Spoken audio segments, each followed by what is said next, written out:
ध्यान के लिए भी ज्ञान चाहिए, बिन ज्ञान ध्यान नहीं हो सकता है. तर परमात्मा आपल्याला तेच सांगता. आपल्याला मेडिटेशनमध्ये बसलं तर काय काय विचार येत राहतात, बुद्धी कुठे कुठे भटकत असते, त्या सगळ्यांना एक जागी आणून मेडिटेशन म्हणजे विचार शून्य होणं नाही आहे. विचार शून्य होऊच शकत नाही व्यक्ती. विचार ही नॅचरल प्रोसेस आहे, फक्त त्याला परिवर्तन करायचं आहे. जे निगेटिव्ह व्यर्थ विचार आहे, फालतू विचार आहे, त्याला पॉझिटिव्ह श्रेष्ठ चिंतन करायचं आहे. सगळ्यात पहिलं चिंतन की मी आत्मा आहे, अजर अमर अविनाशी शाश्वत सत्ता आहे. हे शरीर माझं नश्वर आहे आणि मी सगळ्यात मोठं चिंतन मी परमात्म्याची संतान आहे. परमात्मा कुठे राहतो? जसं आपण आत्मा आहेत इथं राहतो, म्हणून तिला किती दिला सगळ्यांना. जसं आता माता तिला किती लावतात, त्या म्हणतील माझ्या सौभाग्याची निशाणी, पण भाई लोकांना बी कुठे दिला? हेच दिला. कारण हे आत्म्याचं निवासस्थान आहे. आपल्याला जेव्हा टेन्शन येतं, ताणतणाव येतो, हात कुठे जातो आपला? तर हे आत्म्याचं निवासस्थान आहे. तो हायपोथॅलेमस आणि पिट्युटरी ग्लँडच्या मध्ये इथून 2.5 इंच दूर और 1.5 इंच नीचे आत्मा का ये सेंटर पॉइंट. जसं तुम्ही 3 लोक ऐकलं असेल, ते 3 लोक इथलेच सांगितले जातात. तर हे 3 लोक दाखवलेले हे साकार मनुष्य लोक आहे, जिथं आपण काय पार्ट वाजवतोय, आपला पार्ट बजावतोय. सगळ्यांना वेगवेगळा पार्ट मिळालेला आहे. याला आपण खेळ म्हणू शकतो, चक्र म्हणू शकतो, सुखदुःखाचं नाटक म्हणू शकतो, आवाजची दुनिया म्हणू शकतो. अनेक नावांनी ही दुनिया, जिथं जन्म मरणाचं चक्र आहे. याच्यापासून वरती जसं दाखवलं सूक्ष्म 3 देवतांचं निवासस्थान आहे, जिथं विचारांची भाषा नाही आहे, जिथं इशारे संकल्प आणि त्याच्यावर एक दुनिया आहे. त्याला म्हटलं परमधाम, गीतेत म्हटलं ब्रह्मांड.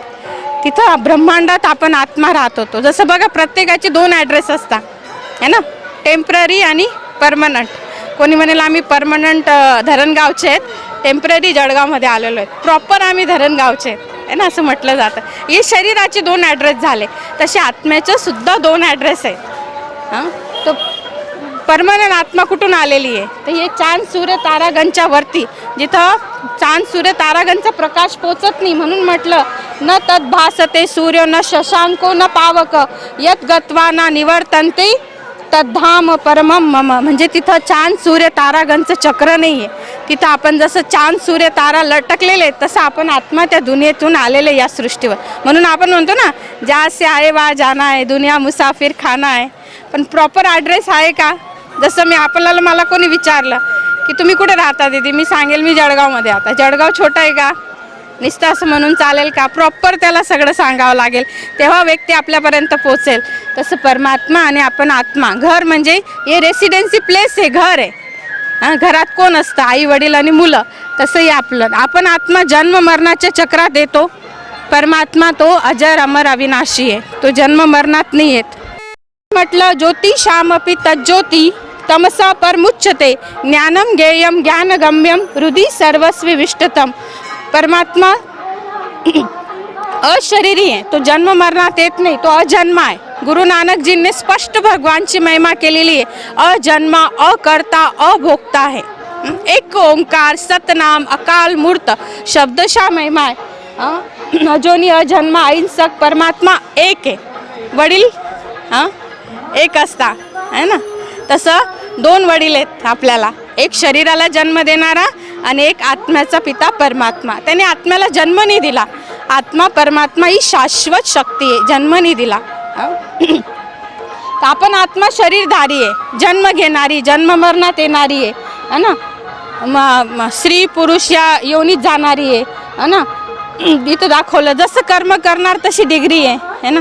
आज संसारमध्ये खूप व्यक्ती आहेत. कोणी पापाचं काम केलं तर त्याला म्हटलं पाप आत्मा, कोणी पुण्याचं काम केलं त्याला म्हटलं पुण्यात्मा म्हणता, कोणी महात्मा आहेत, म्हणजे अनेक आहेत. बहुवचनी शब्द त्यांच्यासाठी यूज होतो. पण परमात्मा हे कधी ऐकलंय का? परमात्म्यासाठी बहुवचनी शब्द यूज नाही होत, परमात्मा म्हटलं जातं, एकवचनी शब्द यूज केला जातो. तसं हे भेद सांगितलेलं आहे इथं. परमधाम निवासी आहे इथं दाखवलेलं. आपण ज्योतिर्लिंगाच्या रूपाने आज त्याची पूजा करतोय, आपली भावना श्रद्धा परमात्म्याला अर्पण करतोय. हे सगळी त्या महिमा आहे जी गीतेत सांगितली. अजोनी अजन्मा अकर्ता योगेश्वर अभोक्ता आहे. याचं डिटेल हे खूप शॉर्ट झालं. डिटेल मेडिटेशन कोर्स असतो, आम्ही 7 दिवसाचा घेतो, 3 दिवसाचा, 5 दिवसात पण घेतो. त्यात डिटेल मेडिटेशन शिकवतो. तर जरूर तुम्ही त्याचा फायदा घ्या आणि माउंट आबू आमचं हेडक्वार्टर आहे, तिथं पण एकदा भेट द्या, अवश्य या. थँक्यू. नमस्कार.